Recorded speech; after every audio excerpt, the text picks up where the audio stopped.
மாப்பிள்ள வீட்டுக்கு நான் வரமாட்டேன்னு எங்கள் அம்மாட்ட சொல்லிவிடு. காசு கேட்டால் கொடுக்கவே மாட்டுறாங்க. 200 வாங்கி தெரியா நீ? எங்கள் வீட்டில் பிரச்சனை. எனக்கு எங்கள் அம்மாவுக்கும் சண்டை வந்துட்டு வீட்டுக்கே போகல. கோயில் தான் இப்போ என்னோட வீடு. கோயில் தான் தங்குறேன். இப்போ குரங்கு வேலையெல்லாம் பார்க்காத. வரியா நீயும்? ஏன்டா படுத்த மாட்டோவா? ஐயோ பெஸ்டி கால் பண்ணிட்டா.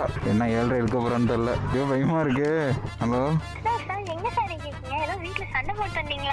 அடி பாவி, எப்படி இப்போதாண்டி நான் பேசிட்டு வந்தேன். அதுக்குள்ளே எங்கள் அம்மா எல்லாத்தையும் என்னாடி எங்கள் அம்மா அப்படி இருக்கு? வைடி போனேன்.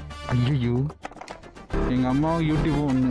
உடனே பெஸ்ட்டிகிட்ட போட்டு விட்டாங்க. இப்போ வந்து என்ன தெரியுமா பண்ண போகிறோம்? இப்போ பெஸ்ட்டிக்கு கால் பண்ணி என்னோட எக்ஸ் வந்து உன்ட்ட வந்து பேசினா என்னடி பண்ணுவேன்? என்ன எக்ஸ் இருக்கால, அவள் வந்து இப்போ வந்து உன்ட்ட பேசினா என்னடி பண்ணுவேன்?